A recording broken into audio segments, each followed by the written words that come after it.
I'll reveal all your secrets today. Banging doors, shouting, fighting, screaming with everybody. I was very homesick. I was crying 3 times a day for a month.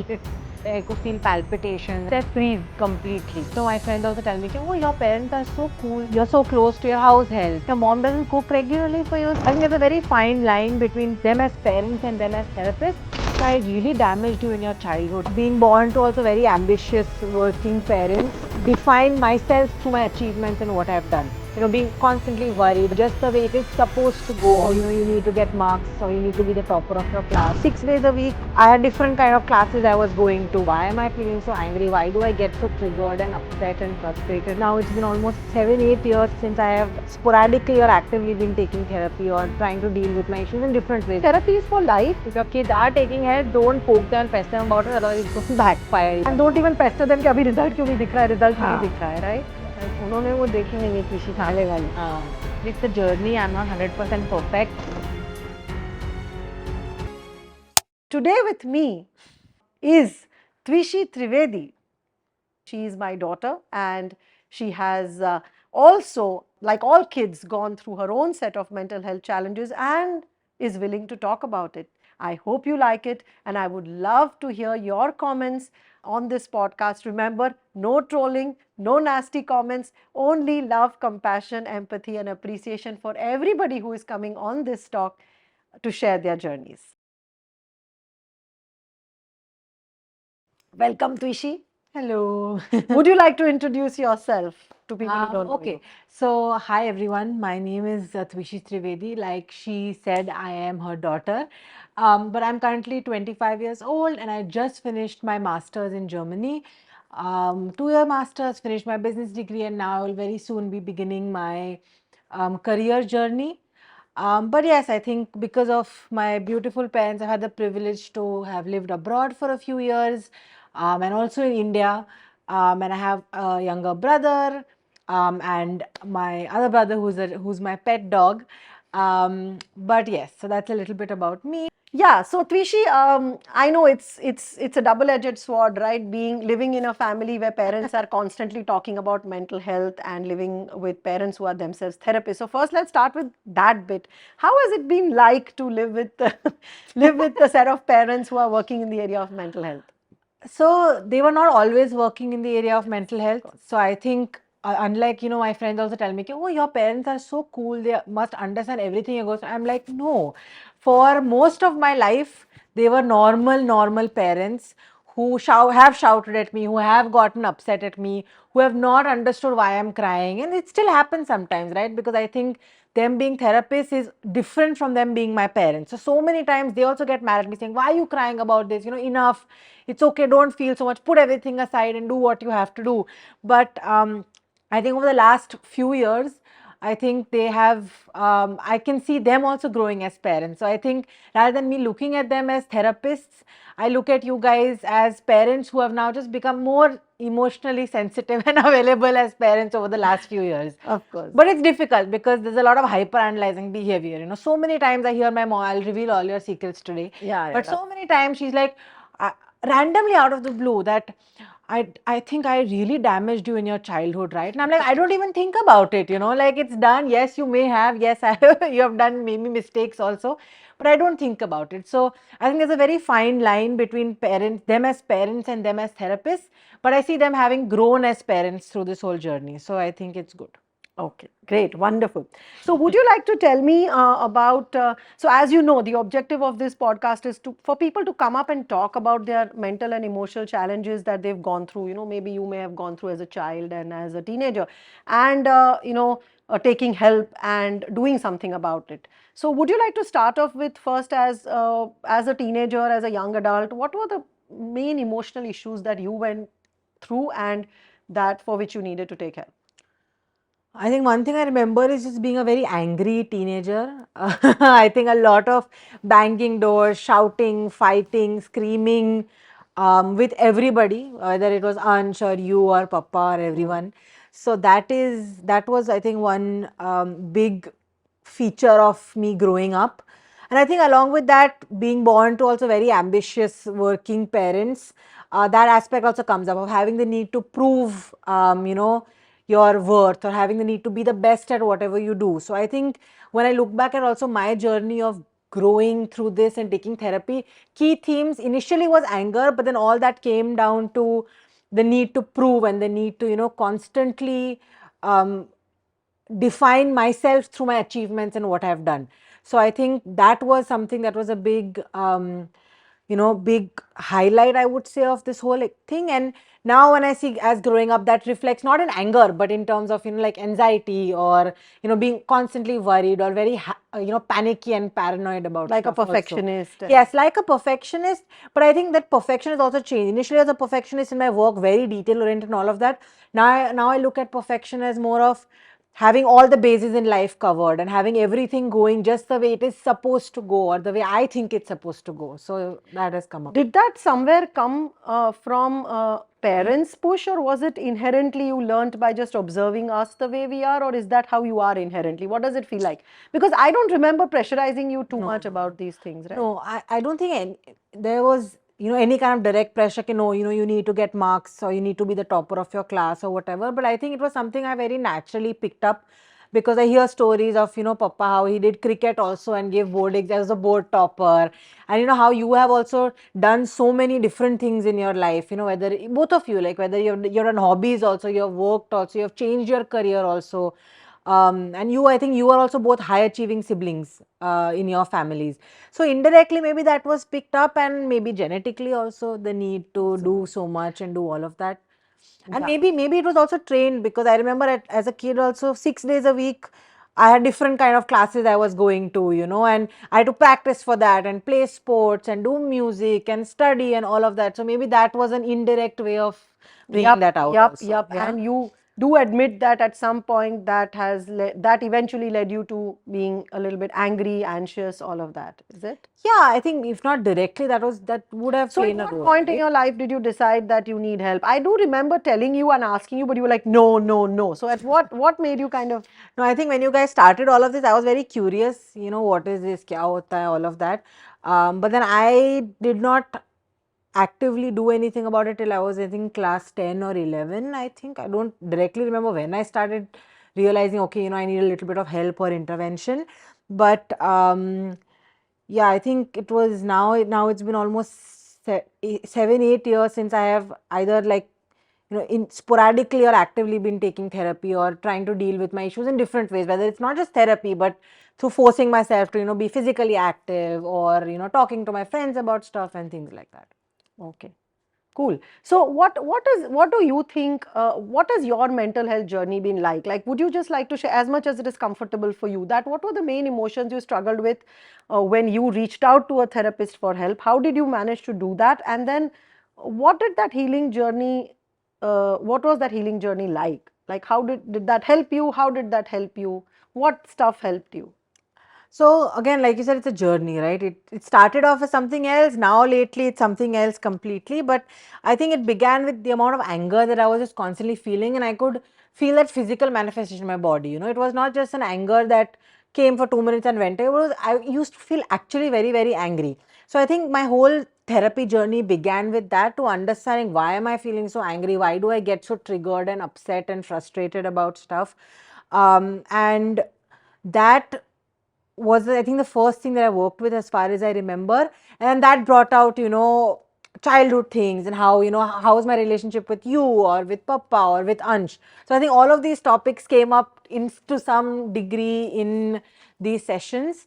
But I would say that the journey is also not just about therapy. Right? It was also a lot about me talking to you guys about that, or what makes me feel upset, or discussing with my friends to get their perspective, or keeping myself busy and doing things like going out, being social about certain things, or How are trying your to friends? express Did you myself. share with your friends your mental health challenges, or A you few, didn't? I think not everybody, few people who I'm very close to, I did, and who I also felt were more receptive, right? And Like, what was their response like? Like, did they say take therapy, or did they say, oh, fix you just, it's, oh, we are also facing the same thing? Or what was the response no, I like? think I very selectively reached out to those people who would validate my need for therapy and understand how I feel.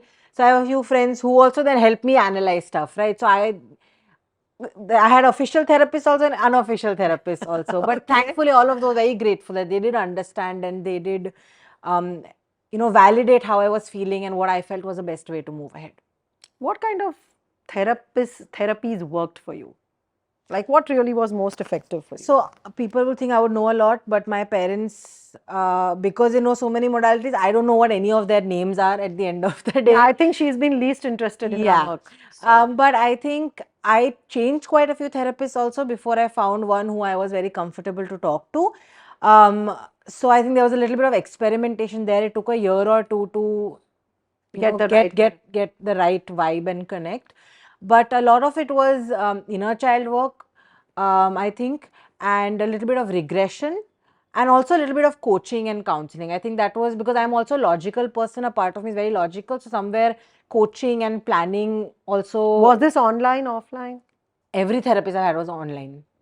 Offline, I think I tried sound and that once or twice, but 80% of the sessions I've taken, 85 have been online. Online, right? And so because I'm also a therapist, I think I connected you to some people who you could. Tvishi probably had the privilege of having access to therapists because of me. But at the same time, I would like to emphasize that I have no clue about what she worked on, because all the therapists she worked with, of course, they have the confidentiality thing. So even if they are my batchmates or they are my friends, they would obviously not tell me a thing about. No, and it's nice. I think you guys never pestered me to tell me what happened in those sessions. Kya baat ki, what did you discuss?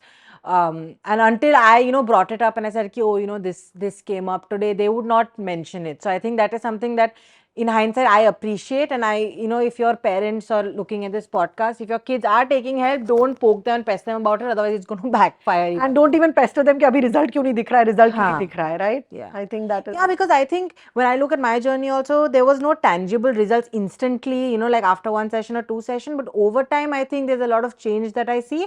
But again, when new change comes in, other issues also pop up. So it's just a continuous thing. Right. But do you think therapy is for life, or do you think you do it for a short term and then you can have the confidence to manage it on your own? Yeah, I think you can do that. And I think when I look at myself also, I'm not someone who visits a therapist, regularly once a month. For me, it's more of like a need basis. So if something, some stressful event pops up, or I realize something and I'm feeling uncomfortable, then I talk to my therapist, and there's usually 1 or 2 or 3 sessions, that follow up about it, and then 6 months break sometimes also. So I think it depends a lot. But I think the objective of therapy is also not just to make you dependent on a therapist, which is what a lot of people tell me. A lot of my friends are like, but then doesn't this become like a necessity and a habit for you? Then you need someone to solve your problems. But they don't understand that therapy is not to solve your problems. The therapist doesn't solve your problems or fix your life. It's more about just putting things into perspective, and sometimes just you having like a place to talk to. And I also think therapy is about empowering you and teaching you the skills to recognize your problem and try to solve it on your own, right? I mean, to some extent. So. Yeah, and then there's the argument that comes up that you can talk to your friends about it. I mean, I do talk to my friends if I'm facing some stressful situation, but talking to a neutral party who is very different, because you can say 50 things that contradict each other, and you feel lighter after that naturally. So many times in therapy session, just 50 minutes of me talking, this happened, and then I cut her off and I say, okay, but this also happened. And when you talk about it with your friends, they're like, but this does not make sense. Kya bol rahi hai I think friends are also emotionally invested in you, so they may also be affected by what you are saying, and sometimes they may be connected with what you are saying, and sometimes they may be triggered by what you are saying. So clearly they may not be able to give you the completely neutral perspective that you're looking for, that a therapist can give you, right? That's true. What has been your friends' reaction? Do your friends or your peer group talk about their mental health issues as much as you do? What is the scene like? Like, not in Germany first, let's talk about India. How was it like when you were in 11th, 12th, when you had these challenges? What did you see around you? I don't think there was too much of active conversation in, like, when I was in school and all of that, but I think as last few years it has been more open of a topic. I think, like, I know a lot of my friends also be like, oh, I take therapy, but again, it's very selective few who I also talk to regularly. So I don't go and talk to every friend of mine saying, oh, I went through this and I have a therapy session. There's some people who I tell, okay, sorry, I have to go have a therapy session. Some people who I don't mention it to. So I think some people have more sensitivity towards the topic, some yet do not. But I think also it's again a very close to the heart topic, so people sometimes are not that expressive and not that open to talk about it. So it's still not where it should be, but it's also, I think personally, it's fine if it's not where it should be, because some people just don't like to talk about it. Of course, of Everyone is course. not. No, of course, I completely agree. What was the scene like when you were in college? Like today, we are seeing a lot of suicide happening amongst the youth and young people. And then on the other hand, we have parents who are saying कि अभी ये mental health की वजह से तो everybody is now blaming the parents. Everybody is saying this is because of trauma, that is because of trauma. People are just simply using this as excuses to not Excuses, work. So, yeah. what is your take on that? Because you are from that generation.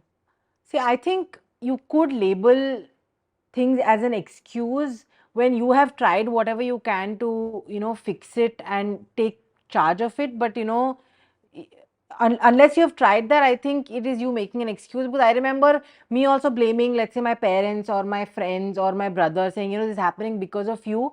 But then at the end of the day, people are not going to change that much, and you have to just live peacefully in whatever situation that you have. So Correct. yes, I mean, I'm not someone who's been through extreme trauma. There are people who have had, a lot of sexual abuse, physical abuse, things like that. Personally, I think I'm very privileged and lucky to have been brought up very well, and very lucky and privileged. But I'm not saying it on them. So I think some issues must be much more as well. But I think you can do whatever you can to fix it. I think nothing is unfixable, I Correct. guess. So it should not be used as an excuse. Yeah, it should not be used as an excuse, And to blame. especially if you have tried, if you have put in the So effort to how try. is it like in your therapy sessions? This is what people ask. Okay, that well, when you do say inner child work, you recognize, oh my God, all this is coming from my parents, or they did this wrong with me. Then you come home and you're still staying with us. How do you kind of maneuver that? Like, because people ask me this, that oh, in my therapy sessions, we realize that this is what our parents did, and because of them, I'm going through this, and then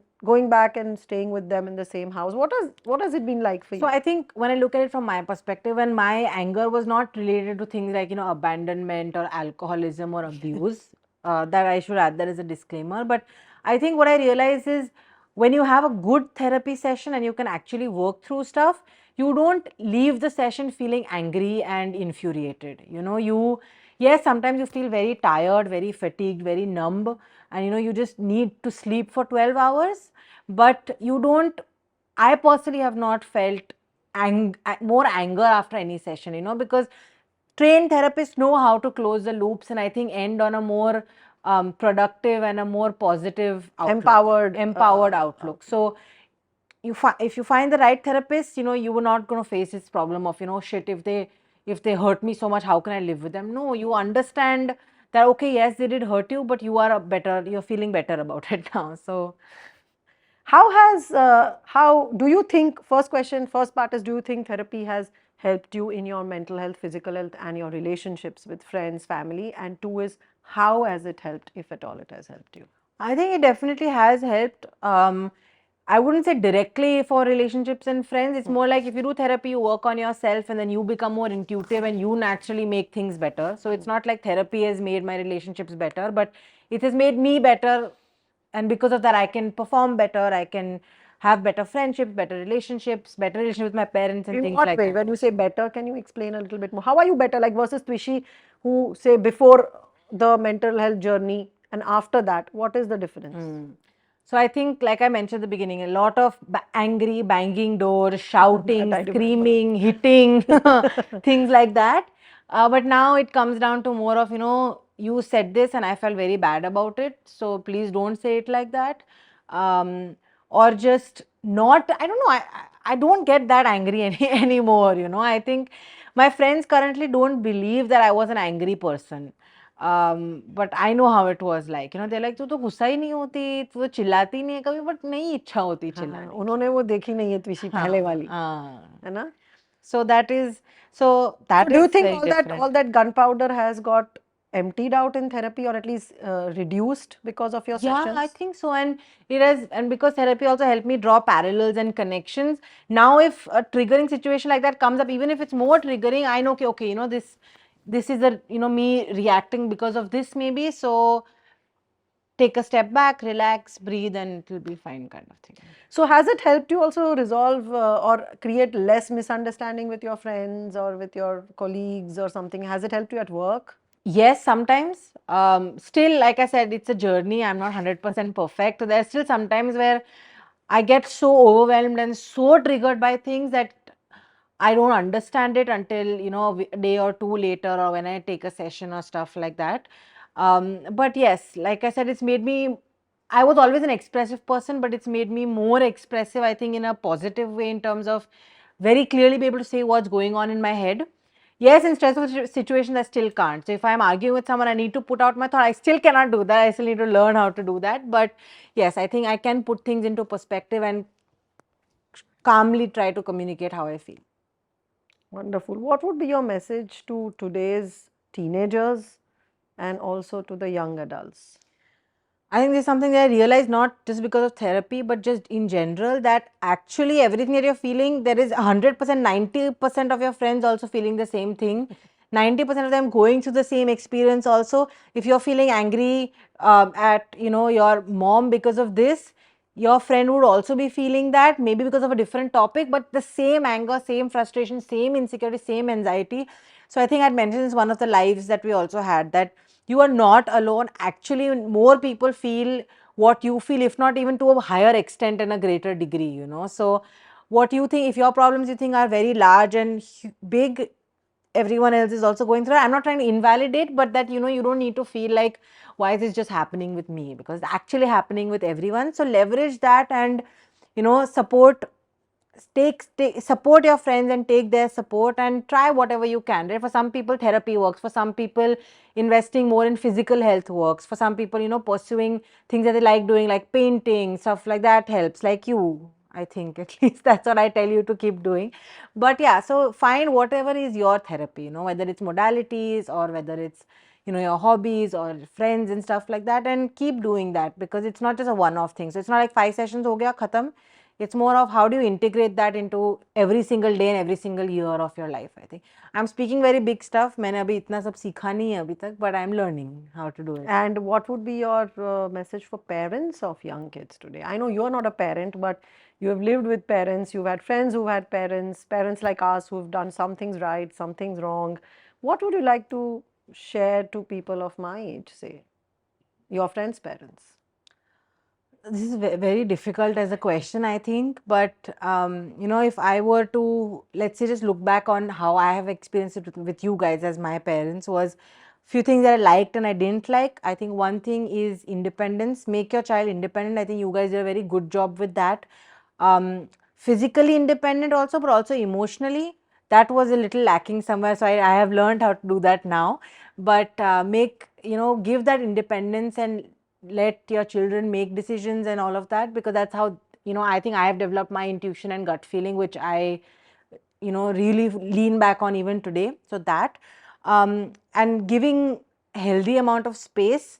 I think that's something you guys have also learned over the years. Yes. If someone is angry or crying, sometimes they need a hug, but sometimes they actually need just half an hour of no one sitting on their head and speaking. So I you think are the at some best. point you articulated and told us, okay, I need Yeah, space, let's talk about it. and you are, I think parents also are the best people sometimes to understand. If you put your anxiety and fear aside, you will understand when your child, because you're the parents at the end of the day. So I think that, and yeah, I think those two things were very important. And when I think about my experiences, being a output of parenting, those two things were, I think, very important. That we did right. For me, What were the yeah. things that you felt could have been done better or which were not okay in your mental, which impacted your mental health journey? One major aspect, I think, that I would say influenced my childhood a little negatively or brought in, anxiety, anger, seeing parents fight. I think no child wants to be privy to that. And I think to some extent, don't make your, I think you also say this in your reels, don't be a friend of your child, like be friendly, but don't be your child's friend. So I think somewhere when parents are, oversharing, or like now it's okay when I'm in my 20s, but when I was much younger, having, your mom or your dad talk about what their problems are, it's sometimes too much and too overwhelming. It's like, then constantly it goes on in your head, okay, this is what my mom is feeling, oh shit, then what can I do, and then it clouds your judgment, it clouds your perception and your feelings towards certain things. So I think that is something that you should not do as parents. Don't let your child see, arguments are normal, but don't let them be a witness to that, because it's very, very stressful. So that, And I think availability also, I think, people, I see, I've grown up, I see that difference. Sometimes, like, some of my friends have moms who have constantly been around, and dads who have been completely away. While for me, it was very different. Like, I also have both parents who are working. So, my friends get very surprised. Ke, oh, you're so close to your house help, or, you don't, your mom doesn't cook regularly for you, stuff like that. But I think when I was younger, maybe I missed that. I realized in my therapy sessions also that I missed that physical presence quite a few times. But now I've learned to also, look at the positive side of that. So I think that's something that therapy also gives you, because I see my parents as working parents. Yes, they were not very available all the time, but because of that also, I am who I am the way I am, very independent, not that dependent on parents for certain things, you know, also very looking at, I also look at my life and my career, how you guys have, and I'm more driven to do even more than you guys. So it reflects in different ways. Some people don't like it, but I personally like it now. So. Oh, wonderful. Okay. So I think we've covered a lot of ground today. And is there any? No, you should tell me, na, what change do you see as a parent after I have taken help? So it gives the parent perspective also. It should I not of just be course mine. think that all the anger outbursts and the anger, the physical manifestation of anger was also to do with the teenage years, because teenage years are volatile for everybody. Yeah. So that of course there was an element of that as well. But I think with therapy, two things have happened as a parent. One is I don't feel responsible anymore to fix her problems, because anytime there's a problem, I say, please talk to your therapist, because then, for me, otherwise, I know that, if you are worried, I want to do something about it, but I, being your mom, cannot necessarily always help you in a neutral way. So when I know that you have a therapist, it gives me a sense of relief that there is going to be somebody who's going to give you a neutral perspective and guide you. So for me, it was a good thing. The change I have seen in you is, of course, like you said, I completely agree. A lot of calming down. You do not react so strongly anymore. You don't, impulsively say things. And yeah, I mean, and I think you have the ability to now, like you said, understand the situation, pause, and then choose your response. I think we've covered a lot of ground on this, Tvishi. Is there anything else that comes to your mind? Okay, what are the common mental health challenges that you've seen around you? Like, uh, you today you live in Germany, right? So there are young people your age who are away from home. They are away from their families. What kind of challenges are faced by that profile? Young Indians like you living outside of India, trying to study, get a job. What are their common mental health challenges? I think one is obviously the stress and anxiety that comes to adapting to new places, new situations, being completely away from your comfort. I remember when I landed in Germany, I just opened the Find My app, and I looked at you guys in India and then me all the way there, and I had like, my heart fell, I remember, and that feeling continued for quite a while, saying, shit, I am so far away from home, so far away from people who I know 100% love me and care about me, no matter how I am. So I think that, then the stress of making new friends, adapting, and also I would say the proving that it was a right decision to come abroad. I think I struggled with that a lot. That because I made the choice, but after I reached it took me like 2-3 months to be like, okay, this is correct. And again, constantly the need to, I would say, justify or identify the return of investment of that decision also, because parents at the end of the day do spend a lot of money. They spend a lot of emotion and energy also to send their kids abroad. So making sure that doesn't go in vain and waste. And that is also pressure at the end of the day, right? No matter how, you guys have never put in the pressure about, the finances and things like that on my head, but that pressure still comes, about then finding a job and, doing well. So I must share that Stuff I like had that. thought I had raised her as a very independent child, and she would go alone at a very young age to different places. And so I thought that when she goes to Germany, it would be a breeze. But to my surprise, she It was would very cry bad. It was very almost bad. every other Very day. bad. And I was so surprised, and I kept thinking, well, if a girl who has traveled so much, lived in different countries, had so much of independence from a young age, if she also cries every day and feels out of place and feels. So then what would be happening to kids who've never stepped out of their home and they are first time going abroad? Have you seen such instances, I was Tvishi? actually surprised because not a lot of people talked about it when I went. I was very homesick. You think cried once every alternate. I was crying 3 times a day for a month. Okay. And I could see that physically. I used to wake up and my heart, I could feel palpitations and I felt like crying the first thing I woke up. So it was just very bad, I would say. And even I was shocked. And I was like, Itna I've traveled, I've lived abroad, I considered myself also very independent. But if this is happening to me, then has everything been a waste so far? I did think like that. But I think that's a downside of also moving around so much, that you become very close to your family. Just four of it's always been just the four of us. So it it's never been childhood friends and all of that. Maybe that would have helped, maybe it would have made it worse, I don't know. But I think because of that, I was also very emotionally dependent on you guys. So then if, every time I cry, I feel like I need to talk to you, and that would stress you out also. It was a very bad loop I think I was in. But yes, I think it's hard and I took a while. But I think that happens to me very regularly. Anytime I'm in a new situation for 2 weeks, I freeze completely. I think that happened when I went to Calcutta also last year. It took me 10 days to feel Yes, okay. I remember. But I think now, since a year, it's gotten better. I have not moved to a new country yet. Maybe then we test it Are out there every people around time. you who are But extremely happy to leave their homes and yeah, yeah. come away? So have you seen that as I've well? seen that also, people who are very happy that they have left their home and have no intention of going back.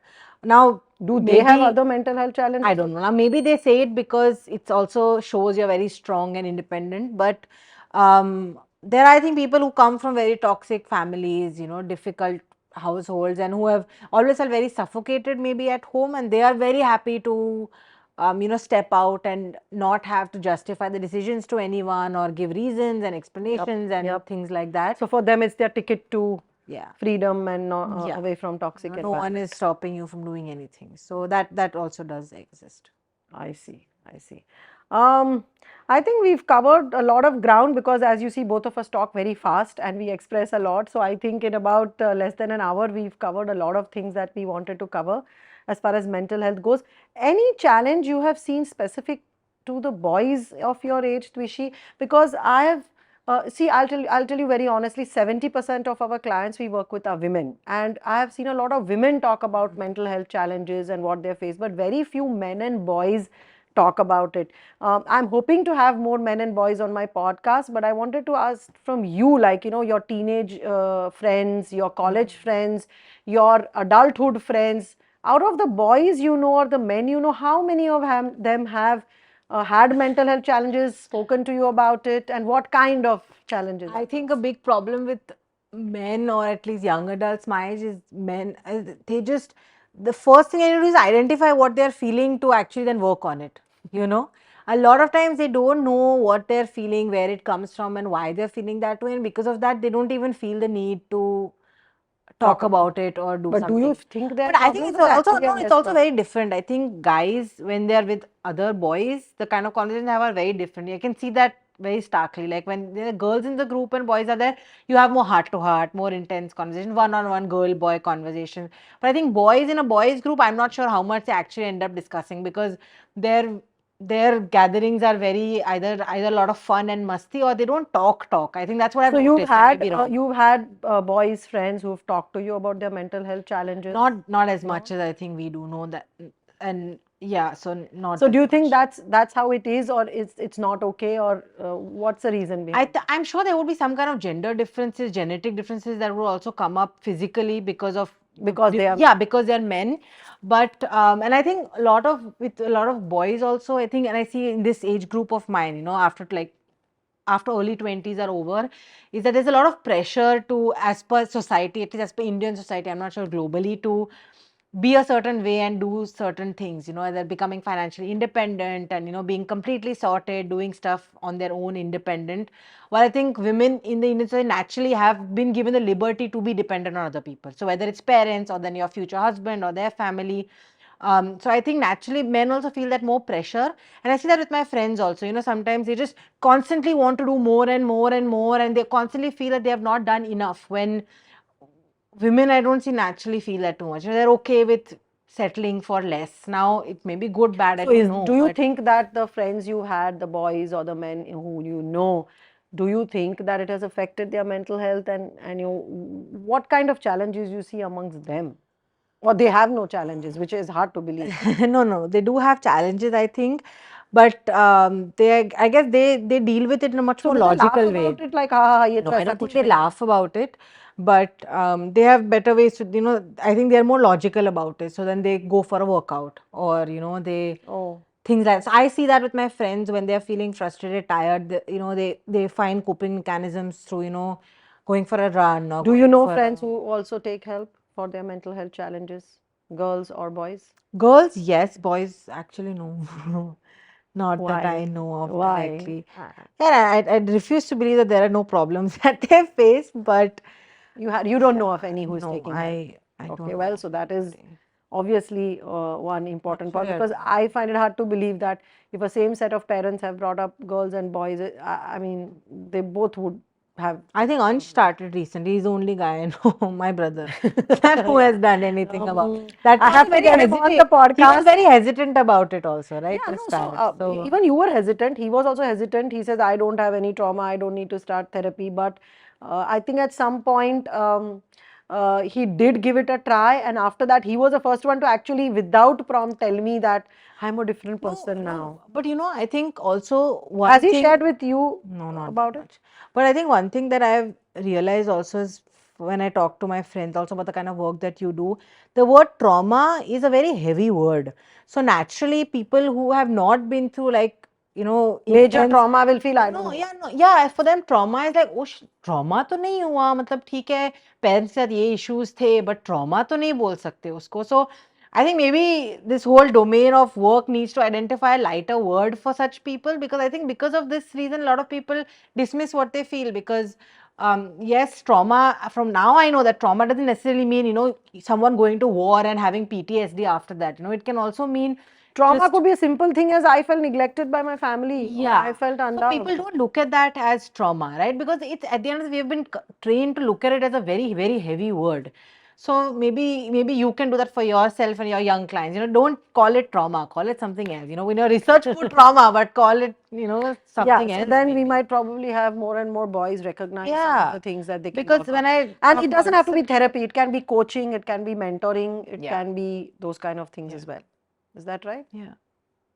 Yeah, I think. And people have different coping mechanisms. Maybe sometimes people just need to be redirected to, like I said, pursue their hobby more regularly or do something artistic. A lot that's also healing, right? So it it depends, but someone needs to guide them, because a lot of times people just don't know. Like Tell I me also don't one, know. tell me one, was there a particular session that completely changed you or that gave you like a lot of insights? Or was there any one modality or a particular session that you felt was very powerful for you? No, I think for me it compounded.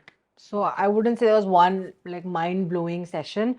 I think taking many months and many years was the Got it. outcome. So I wouldn't say one And all thing. of this has been online. Yeah. Because a lot of people say online therapy doesn't work. Is it that effective? No, But you were okay with it. it works. Yeah, it works. The end of the day, you don't need, like I said, you don't need the therapist around you 24/7 to fix your life. They just like they are itself in a modality. You can say it like that. Like what they have to offer is just a way for you to be better. So you need to be at relaxed and at peace with yourself and sit in a quiet room and just have the person facilitate stuff. You don't need that Do physical you presence. feel that when you tell your friends that I'm taking therapy or I've taken therapy, do you feel that opens up a new conversation with them or Actually, something? Or no. do you feel they judge you about it? Or do you feel that like No, it doesn't open up a conversation, and I don't know. I don't think they judge also, but I see myself feeling a little awkward mentioning it. oh, That's is why, like it? I said, that's why I don't mention to everybody that okay, I have a therapy session. To few selected people, I say okay, I have a session, so I'll talk to you later. I'll call you later. But to some people, I say okay, I just have to go. Do you feel this needs to change? I Like in first, our society, people still why is this awkwardness? Like today, if you go for a dental appointment, you'll say right yeah, that I'm going to clean my teeth, or I have a dental appointment, or I have an appointment with a urologist, or I have an appointment with an yeah, orthopedic doctor. yeah. No, it needs to Why? change for sure, because you should not feel ashamed to say it. But like how you also don't tell everyone that you have constipation. Same No, no, thing. I You don't understand. need to tell everybody, but it should not. You should not feel bad or Bad awkward about about it. You Yeah, know, I like think- it's okay if out of choice you don't tell people, but you should at least have a few people who you can tell. You know, you don't need to lie about it, because then that's also that causes more stress and anxiety at the end of the day. So that's a great, yes, we need to talk about it, and that is what this podcast is all about, normalizing conversations around mental health and conversations with regular, simple, real, ordinary people like you and me. So if you are somebody who has also gone through some mental health or emotional health challenges, taken help and overcome it, and if you feel that your story can inspire other people also to come out and talk about it, then please do write to me. Please reach out to us. I would love to have you on the podcast. Remember, the podcast will also be in Hindi, which means that those guests who are comfortable in Hindi, उनके साथ मैं हिंदी में podcast करूँगी, और जिनको English में comfortable है उनके साथ इंग्लिश में podcast होगा. Real stories, real people, conversations on mental health. ये पॉडकास्ट आई होप आपको अच्छा लगा और इससे आपको कुछ हद तक कंफर्ट लेवल आया होगा ये सब चीज़ों के बारे में बात करने के लिए. ज़रूर कमेंट्स में लिखिएगा, अपने पॉइंट्स ऑफ व्यू भी शेयर कीजिए, और अगले पॉडकास्ट में हम एक नए गेस्ट के साथ दोबारा मिलेंगे.